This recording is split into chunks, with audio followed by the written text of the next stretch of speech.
Hey everyone, it's Saturday, May the, I think it's the 27th. It could be the 25th. No, it's the 24th or 25th. I just looked at it and can't remember as usual. Anyhow, we've never been on this side of this rock area here. It's like a little mini cave where the tide can go in and out. Tide's very low, so we've jumped down off the wall, which usually has water and surf in it. It's the tide's very low and not very rough, and then we've explored in there a little bit, doesn't go very far. Big mountainside here, just below the zip line area. The trail for the zip line cuts up the mountain here and then over along the edge. So I wanted to kind of document our journey here. So there's the little beach cave, we'll call it.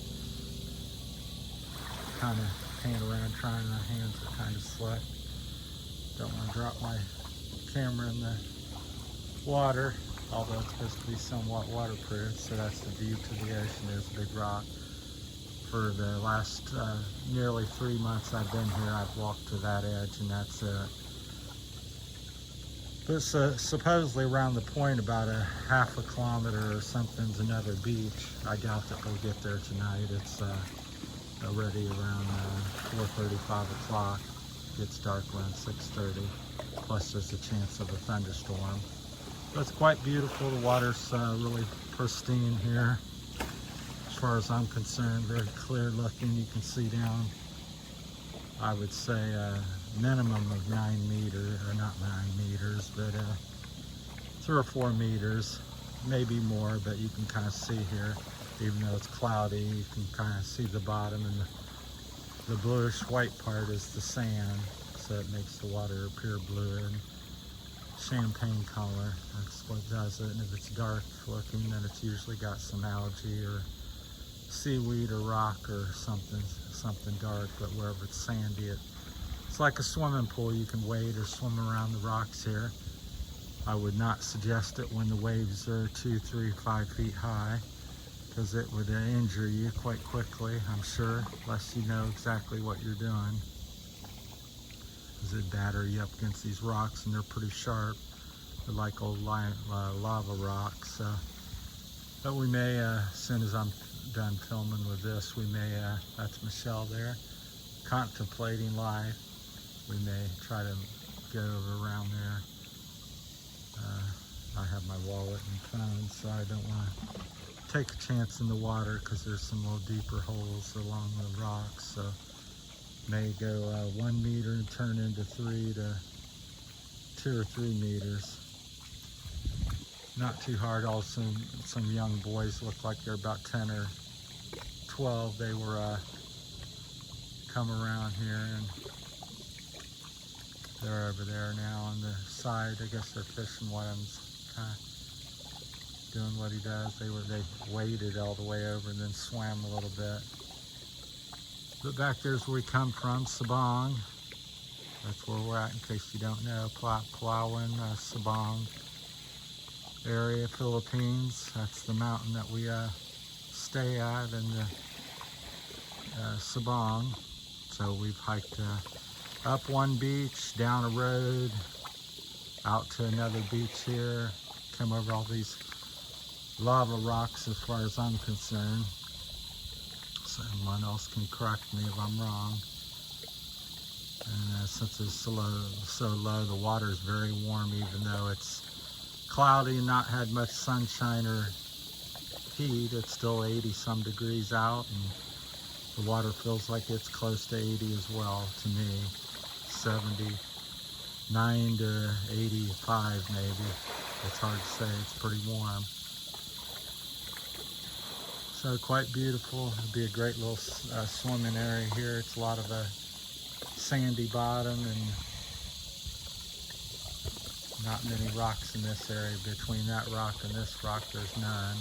So you could swim and sit up there in the beach, a little beach area, and swim out here. The tide's safe.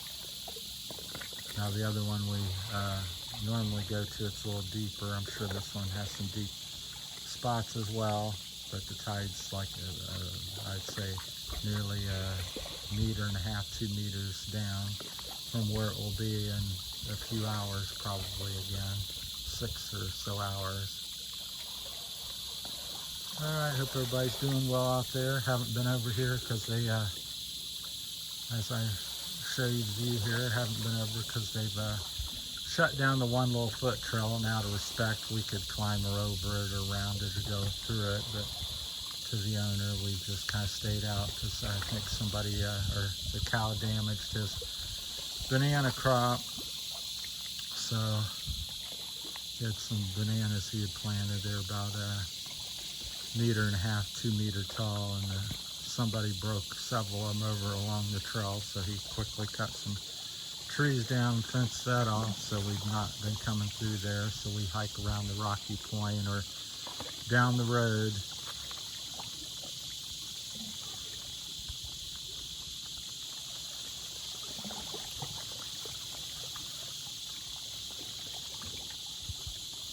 So quite peaceful, surf very calm. Usually it's raging, and I think this is the rainy season that's more calm, surprisingly, than during the tourist season. It's can be quite rough. So I'm quite surprised. It's like a small lake, and even though this is the ocean, we're in a little bay, but not much of one.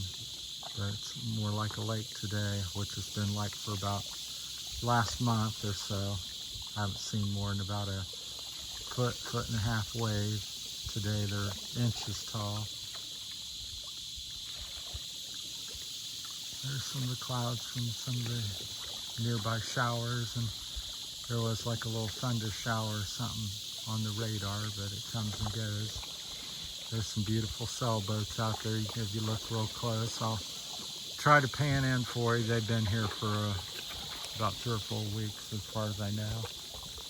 There's one, there's 3. I guess they're hanging out together, especially the 2 in the park next to each other. They got some little dinghies. They come in on usually during the day and eat and go to town. Got 30 horsepower. I think it says 30 on it, horsepower Yamaha motors, I think, on all of them. So it'd be an interesting lifestyle. That's pretty cool. Get back out there. Sun looks like it'll set in about 2 hours, maybe. Hour and a half, 2 hours. Quite beautiful sky, especially when you're looking on the camera. It really enhances the beauty of the picture.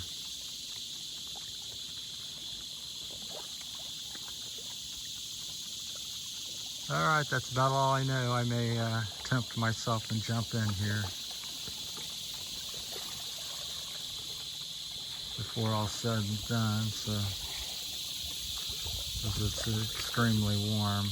The air is not that unusually warm because it's been cloudy all day, but it's still 80 something. Upper 70s, low 80s to low 90s. Typical Philippine. It doesn't vary more than about 5 or 6 degrees or something usually a day. 2 or 3 lower in the at night, and 2 or 3 higher during the daytime. Then there may be a pattern where it jumps up 5 or 10 degrees from there when you get in some sort of weather pattern. So that's the weather, and the rainy season I think goes from about May or so to November, December, and then it's the dry season that's when all the tourists are. It's kind of surprising because it's so nice here year round. Like today, even though it's cloudy, it's nice, but you know, back in America, different parts of the world, it's nice weather, so people tend, I guess, not travel so much to get. They don't have to get away from the cold, but here in the Philippines, it's pretty much nice all the time. So if you don't mind a little more cloud cover and a little bit of the rain on you each day. The big thing is when a typhoon comes, now it's more of a disturbance. So it could ruin your vacation if it hits where you're at, or comes near, the weather may be bad for 2 or 3, 4 days. So you have to be mindful of the typhoon season here. They get about 20-some storms each year that come in within the responsibility area of the Philippines. So all I've seen the last 2.5 years is glancing blows from them. So fortunately, so like to see one, but don't want to really have anybody injured or property. But it's hard to get that way if one happens to hit. So, but I've never experienced one in my life. Just closest things maybe a tornado back in America. I've actually never really seen one, been very near where they've hit, but never witnessed one. So I like the weather and nature, so I'm always interested in that type of stuff. All right, that's my time. We'll kind of wrap this up here within the next minute. Appreciate all the new subscribers and people watching and everything. So it's been a slow, long process. I think we're going on the 3rd year here in September. So still got the required subscribers, but struggle with the watch hours for some reason. It's like the last month I haven't had a video go over like much over a couple hundred things, because YouTube doesn't show my channel so much. I think it's mainly because it's a hodgepodge of each day it's a different topic, and it's usually stuff like this. It's not just motorcycle or some kind of tech channel. It's a variety of stuff. I do have my motorcycle on there quite a bit, but it's just my daily life experience, whatever I see interesting. Like today, I thought this was neat to see a new area, so I thought I'd whip out and make a short video. So thanks for watching, everybody. That's it from Sabang, Terry and Michelle. Thank you.